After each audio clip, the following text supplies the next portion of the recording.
19 మేనిఫెస్టోలో ప్రత్యేక హోదా గురించి మీరు కొట్లాడతామనుంది. ప్రత్యేక హోదా ఎమ్మెల్యే ఎంపీలను ఇస్తే మేము రాజీనామాలు చేసైనా సరే, మేము కొట్లాడైనా సరే, బీజేపీ మెడలు వంచైనా సరే ప్రత్యేక హోదా తీసుకొస్తామని చెప్పిన మీరు ఇప్పుడు మళ్ళీ ఇంకొక మేనిఫెస్టో రిలీజ్ చేస్తున్నారు. మరి పోయిన మేనిఫెస్టో కథ ఏమిటి? పోయిన మేనిఫెస్టో మీరు నిలబెట్టుకునే సత్తా మీకు లేకపోతే మరి ఇప్పుడు కొత్త మేనిఫెస్టో నిలబెట్టుకుంటారు అన్న నమ్మకము మీరు ప్రజలకు ఇక్కడ ఇస్తున్నారు. మీరు పోయిన మేనిఫెస్టో నిలబెట్టుకోకపోతే మీ క్రెడిబిలిటీ ఏమిటి? కొత్త మేనిఫెస్టోకి ఉన్న విలువ ఏమిటి? పోలవరం ప్రాజెక్టు ఏమైంది? పోలవరం ప్రాజెక్టు కోసం ఒక్కటంటే ఒక్క నిజమైన ఉద్యమం ప్రత్యేక హోదా అయినా పోలవరం అయినా మీరు చేసింది లేదు. పోనీ అమరావతి అయినా, పోనీ క్యాపిటల్ సిటీస్ అయినా మూడన్నారు. మూడిట్లో ఒక్కటైనా కట్టారా?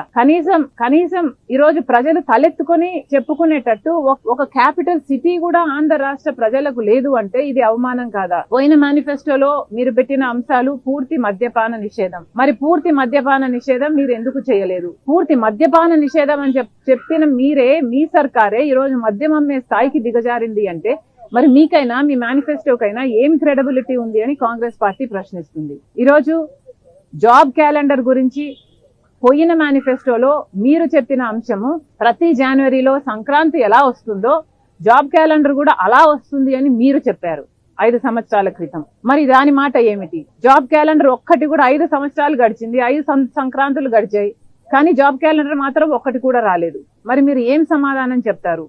2,30,000 ఉద్యోగాలు ప్రభుత్వ శాఖల్లో ఖాళీగా ఉన్నాయని మీరే చెప్పారు 5 సంవత్సరాల క్రితం. ఆ ప్రభుత్వ శాఖల్లో ఉన్న ఉద్యోగాలను మీరు ఇప్పటికీ భర్తీ చేయలేదు. ఆ ప్రభుత్వ శాఖల్లో ఈ రోజు వరకు కూడా అవే ఉద్యోగాలు 2,25,000 ఉద్యోగాలు ఇంకా ఖాళీగానే ఉన్నాయి.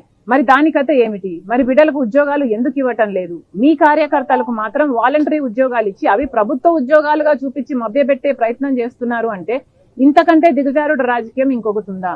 మీ మేనిఫెస్టోలో పోయినసారి మీరే విలువ ఇవ్వకపోతే మీరు పెట్టిన అంశాలకు మీ కొత్త మేనిఫెస్టోకి ఏ విలువ ఉంటుంది, మీరు ఏ క్రెడిబిలిటీ ఉంటుంది అని కాంగ్రెస్ పార్టీ ప్రశ్నిస్తుంది. రాజశేఖర రెడ్డి గారు తలపెట్టిన జలయజ్ఞం ప్రాజెక్టులు, ఆంధ్ర రాష్ట్రంలో 54 ప్రాజెక్టును రాజశేఖర రెడ్డి గారు తలపెట్టారు. దాంట్లో 12 ప్రాజెక్టులను రాజశేఖర రెడ్డి గారే పూర్తి చేశారు. మిగిలినవి 42 ప్రాజెక్టులు అని మీరే 5 సంవత్సరాల క్రితము నవరత్నాలలో భాగంగా అన్ని ప్రాజెక్టులను పూర్తి చేస్తాము, 1,40,000 కోట్ల రూపాయలు అంచనాతో రాజశేఖర రెడ్డి గారి జలయజ్ఞాన్ని పూర్తి చేస్తామని మీ మేనిఫెస్టోలో మీరు పెట్టారు 5 సంవత్సరాల క్రితం.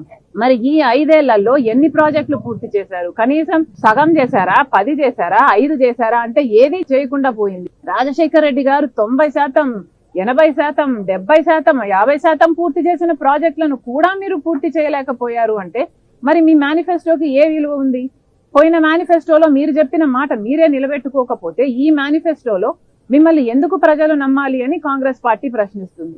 పోయిన మేనిఫెస్టోలో ఇదే వైసీపీ ప్రభుత్వం, ఇదే వైసీపీ పార్టీ జగన్మోహన్ రెడ్డి గారు చెప్పిన విషయము 3,000 కోట్ల రూపాయలు ధర స్థిరీకరణ నిధి కోసం రైతులకి ప్రతి సంవత్సరము పక్కన పెడతాము, దాంట్లో నుంచి మద్దతు ధర వచ్చేటట్టు ప్రతి రైతుకి మేము అండగా నిలబడతాము అని మీరు పోయిన మేనిఫెస్టోలో మాటిచ్చారు. మరి దానికైతే ఏమిటి? ఎప్పుడు, ఏ సంవత్సరం మీరు 3,000 కోట్లు ధర స్థిరీకరణ నిధి కోసం పక్కన పెట్టారు? మరి మీరు ఒక్క సంవత్సరం కూడా పక్కన పెట్టకుండా ఇప్పుడు కొత్త మేనిఫెస్టో రిలీజ్ చేస్తే మీ పాత మేనిఫెస్టోకు విలువేమిటి? మీ మాటకు విలువేమిటి?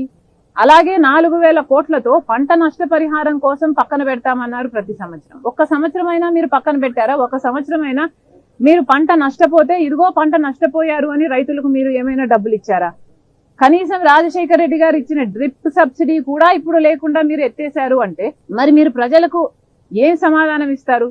ఇలా 1 కాదు 2 కాదు, మీ పోయిన మేనిఫెస్టోలోనే ఏ సమాధానము ఇవ్వలేని పరిస్థితి మీకుంది. మీరే మాట నిలబెట్టుకోలేని పరిస్థితి మీకుంది. మరి అలాంటప్పుడు మీ కొత్త మేనిఫెస్టోకి ఏ